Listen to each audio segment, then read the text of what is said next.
Sveiki sugrįžę. Kaip jums ši žiema? Dar truputį sniego yra, bet jau rytoj praneša pliusą. Pas mane tai taip panašiai visą žiemą ir buvo, o kaip pas jūs? Na, bet ne to susirinkom. Šiandien svarstysime klausimą, kogi reikia kiekvienam ūkiui. Kažkada reikėjo šakės, bet šiais laikais tai nelabai reikalingas daiktas. O tai gal tada kirtiklio? Nu, bet ne šachtas kasim. O jeigu rimčiau kalbant, tai šiais laikais sunku įsivaizduoti kažkokį ūkį be traktoriaus. Realiai, ką anksčiau padarydavo arkliai arba daug žmonių, tai gali padaryti vienas traktorius. Ir šiais laikais žmonės turi 100 hektarų ir jiem užtenka vieno vienintelio traktoriaus ir viską sugeba patys apsidirbti. Tai yra, aš įsigijau šį keisą 115A 4 varomą 2013 metų. Tai jeigu trumpai, tai yra 100 arklio galių arba 70 nepilnai 5 kW su frontaliniu krautuvu. Traktoriukas. Pirmas mano traktorius, šiaip visai patiko. Mechaninis, turi joystiką frontaliniui, padangėlės. Galėtų būti ir geresnės. Kaip traktoristai patyrę, pasakykit, ar verta keisti, ar važiuot, kol visai nuleis? Iš tikrųjų, tai reikės eiti ir technikinę. Tai vat, taisysim, rodysim, kaip taisom. Patrūksta veidrodėlio. Čia vat, kaip ir įrankių dėžė turėjo būti, bet nebėra. Keletą šviesų nedega. Kažkaip įdomiai bakelis langų apiplovimo orą leidžia.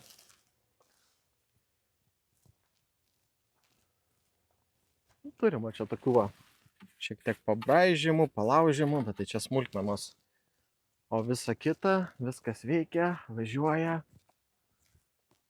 Ir bandysim žiūrėti, kaip čia išeis pavyks užregistruoti, kaip čia pavyks sutaisyti. Va ir kabina. Va ir valytuvo gumelės, gražios. Bet iš šono pasidėsim. Kabina yra pakankamai paprasta. Turim kėdę mergom vežiot, kad kaimo mergos traktoristų bijotų. Turim joystiką frontaliniam krautuvui. Visur kitur paprastos mechaninės rankenėlės. Kažkas pripaišė ant skydelio iš purvino.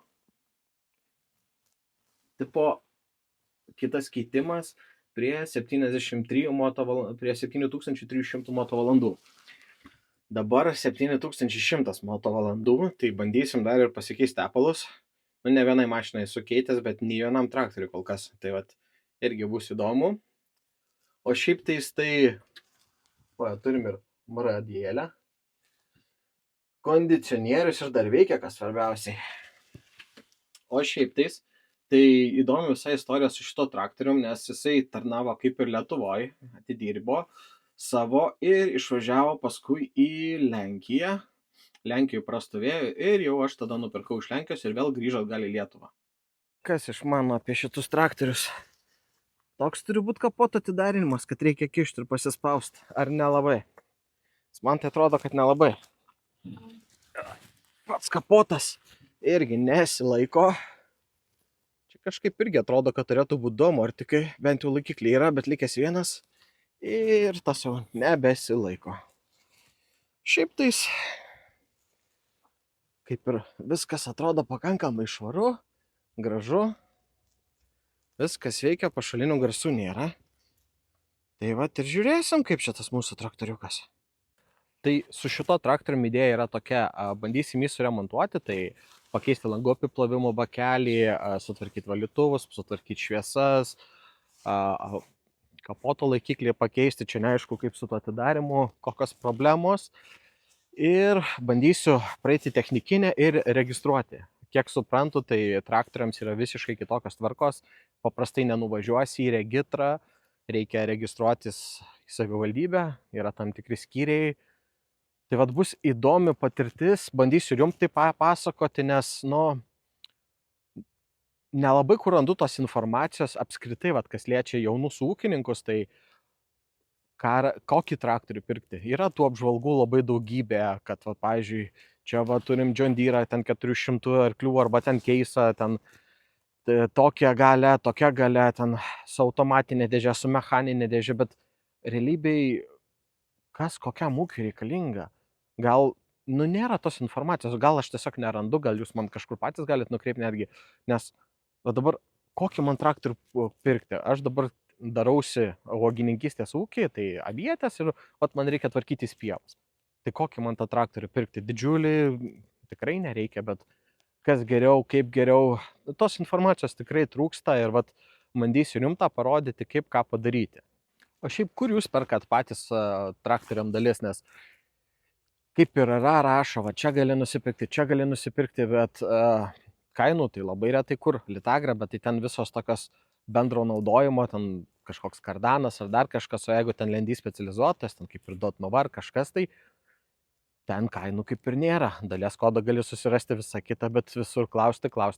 Vat, tai gal jūs kažką galit pasiūlyti, parekomenduoti, galit komentaruose parašyti, tikrai padėsit ir pačiam įdomu, kur geriau, gal net kainas kažkokias geresnės, nes automobiliui paprasta, nuėjai į tenai, susiradai pagal kėbulo numerį, išsirinkai dalį, kokią tau reikia, iš karto matai kainą, per kiek dienų ateina, o čia vėl kažkokie kiti nauji dalykai.